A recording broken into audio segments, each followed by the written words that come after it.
guys! Welcome back to my channel. And today, ituturo ko sa inyo kung paano magpalit ng IP address sa computer nyo. So, meron akong dalawang techniques kung paano palitan yung IP address. So, yung first technique is, papalitan yung IP address through adapter settings sa PC nyo.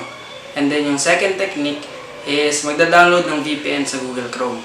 So, before tayo mag-proceed sa video, like nyo muna itong video na to and then subscribe to my channel for more future videos. So ngayon, ipapakita ko na sa inyo yung tutorial kung paano palitan yung IP address sa computer nyo. So, tara na! So guys, ang first thing na gagawin natin is punta kayo sa start menu and then go to your control panel. So kapag nandito na kayo sa control panel, punta kayo sa network and internet. And then sa network and sharing center. So kapag nandito na kayo sa network and sharing center, punta kayo sa upper left side and then select nyo tong change adapter settings. So kapag naklik nyo na yun, mapupunta kayo dito sa network nyo and then iselect nyo yung pinaka main source ng internet nyo and then click right and then properties. So yun, lalabas na yung wireless network connection properties. So ang gagawin nyo, hanapin nyo lang yung Internet Protocol version 4. And then, properties. So, yun. Ito na yung pinaka settings ng IP address. So, ang gagawin nyo guys is select nyo tong use the following IP address. So, guys, yung settings kasi nilagay ko na sa notepad.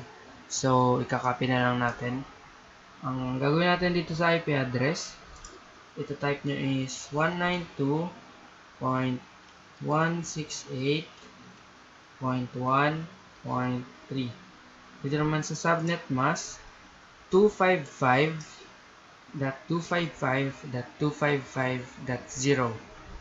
And then lastly, yung default gateway 192.168.1.1.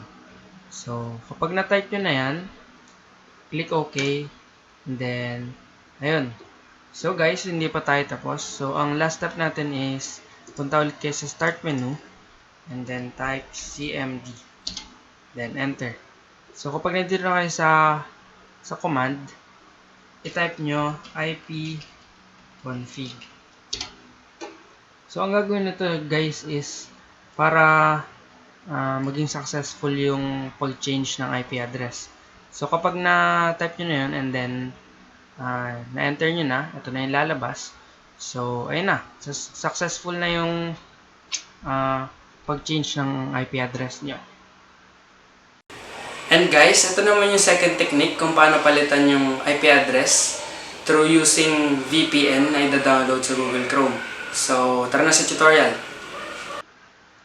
So guys, meron pa akong isang method kung paano mag-change ng IP address sa Windows.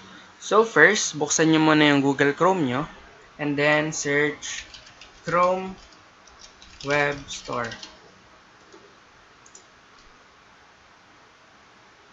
Kapag nandito na kayo, select nyo yung extensions and then i-search nyo VPN. So ito yung select nyo, yung pinaka first result, yung UVPN. And then, mabasa nyo dito sa overview, stay anonymous, secured and unrestricted, unblock any website with unlimited VPN service. So, para ma-install nyo siya, click nyo itong add to Chrome and then add extension. Then, automatically na mag-install na lang siya guys. So, ayan. Pag nag-install na siya, makikita nyo na yung welcome sign. And para makita nyo siya, punta kayo sa upper right and then i-click nyo yung infinity sign. And then, guys, ang unang gagawin nyo is, mamili muna kayo ng country na gusto nyong pag-change ng IP address. Pero guys, itong 6 countries na to, kailangan nyo yung paid version para ma-access yung 6 countries na to. Pero marami naman ditong option na countries. So, for example, pupunta tayo sa Denmark. Dito natin gustong iset yung IP address natin. So, i-click nyo itong parang power button. So, ang indicator niya na gumagana siya is magiging blue button na siya. So, ayun. Nasa Denmark na tayo ngayon. Yung IP address natin. So, guys, ganun lang kadali i-change yung IP address using those two methods.